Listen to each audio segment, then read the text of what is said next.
Welcome to Psychic Insights, where pop culture meets higher consciousness and the tea is always a little bit mystical.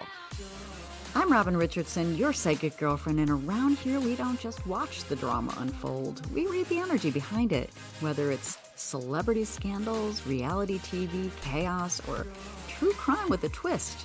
I'm tuning in to bring you the intuitive scoop the headlines miss. So buckle up, because your aura's about to get entertained. Welcome back. It seems like everybody is canceling their meetings today for my work, so I'm here doing this. Yeah, I have a real job. Oh, okay. So you might want to grab an adult beverage for this, because I've been thinking about this for a while, and this is going to be an episode for the books. Now, as a single woman out there in the dating world, I use that loosely, I've seen my fair share of red flags. Yeah, I'm more than stocked up there. Ghosting, check. Love bombing, check, check. Yeah, sadly, yes, I have seen that. But a dating contract? Sent by email? With legal clauses about pregnancy, exclusivity, and HIPAA releases? Well, that's a first for me. And I mean, imagine telling your friends, he brought me roses and I brought a notary public. Well, today I'm going to dive into why someone would do this, with what my cards have to say about the energy behind it, and how it applies to all of us navigating love and life. So here is a quick recap, because we're talking about our girl Laura Owens and the continuing saga of Laura. Well, this was early on, and she is the person that falsely accused Bachelor Clayton Echard of fathering twins, sent him a so-called dating contract. Yes, an actual document.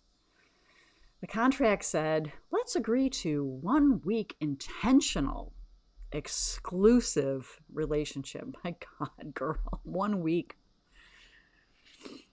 Let's pause all the legal filings and take a prenatal paternity test within 24 hours. She even added HIPAA release language so he could talk to her doctors.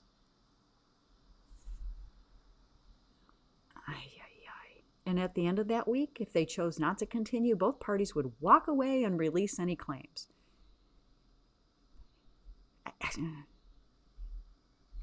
It certainly doesn't read like a love letter, and more like a merger agreement. And here's the kicker. This wasn't just some one-off idea. News reports actually reported that's part of her actual case filings. So the question we have to ask, one of them, there's many. First one is, why? Why create a dating contract? Dating contract. Who thought this up? Was it her mom behind the curtain? Legally trying to get rid of her? I don't know. And what does it reveal about control, coercion, and fear when it comes to love? I've been thinking about this for a long time. Like, what? And for those of you may or may not know, I do a podcast, Dating After 50, with Robin. Me.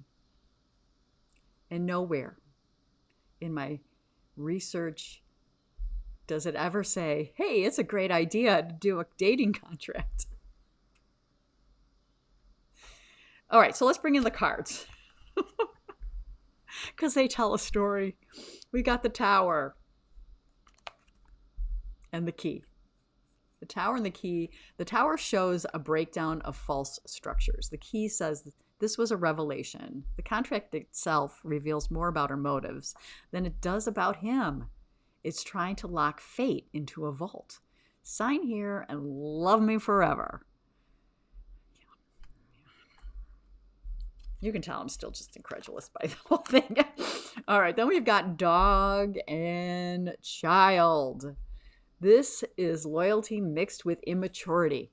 Ya think? Think puppy love that never grew up. It has that clingy devotion energy, but through the lens of a child who doesn't know how to build adult trust. This is telling. This is telling about Laura and her mama. She doesn't know how to build loyalty. She has no trust. Her mom doesn't either. So, I mean, if you've been following the case, you know what I know. You know what I mean. All right, then we have Mountain and Heart. Love that's blocked.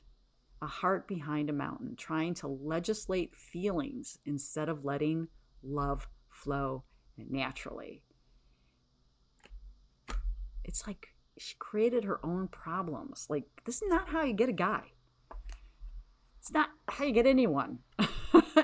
I mean, I can't even imagine like meeting even just a friend, like, and being like, hey, I've got this contract about our friendship that we should like really abide by. Give me a week and I can prove to you I'm a good friend. All right. Then we have Clouds and we have Whip. Confusion, arguments, mental fog. This contract wasn't clarity. It was conflict in legal ease. She does not know how to create connection. So when we're talking about archetypes, we see the saboteur energy creating chaos to maintain control, and the child energy wanting safety at any cost, and the judge energy weaponizing contracts instead of cultivating connection. Laura does not know how to do this. I mean, come on. Like, okay. So let's talk real life here for a second. We've all seen dating moves, wild ones. But if someone handed me a legal document before dessert, honey, that's not love, that's litigation. And I want you to picture the scene. Candlelight dinner, soft music, and suddenly, before you order your creme brulee, could you just initial here and here and here? Now, I'm joking and I'm laughing, but here's the truth. Coercion dressed up as romance is no joke. And here's what I want to ask you, my audience. What's the weirdest dating red flag you've ever seen? Just put it in the comments section, and I might share a few of them.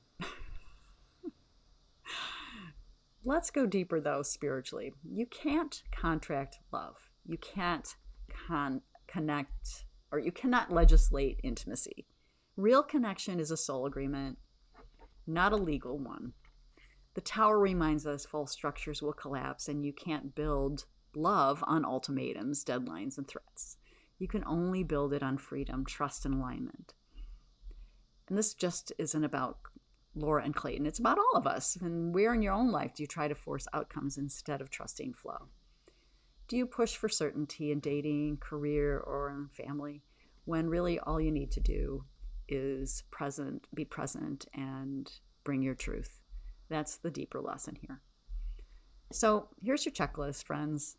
The 4 red flags of coercion: pressure, secrecy, speed, and leverage. And if any of you feel those things in your relationship, pause, because that's not connection, that's control. And one more tool, your intuition. If something feels off, you don't need a contract to prove it. Your body and soul already know. So the next time someone tries to slide paperwork across the table, just smile and say, honey, I don't do DocuSign, I do divine alignment. This case may be sensational, but the lesson is universal. When love becomes about contracts and coercion, the soul says, nope. Real love can't be signed into existence. It has to be lived. And if you've got your own wild dating red flag story, I want to hear it. So share in the comments section or direct message me. And let's laugh and learn together. And if you want to help decoding mixed signals in your own dating life, grab my free guide, Decode His Text 21 Messages and What They Actually Mean. And you can find it in the link in the description. And in future episodes, we're going to be talking about the Golden Bachelor and seeing how his dating style is. I can't wait to cover that. In the meantime, remember, trust your intuition and honor your heart. And remember, love is not a legal contract. It's a soul connection. And, part of me just feels really sad that someone would feel like they had to create this kind of document in order to secure love. Now, we all know that Laura Owens is facing 7 felonies. So, you get what you get. So good luck. We'll keep following this case, and let me know what you think, and like, subscribe, and hit that bell so you get all the information when it comes. All right, and I'll see you in the next one.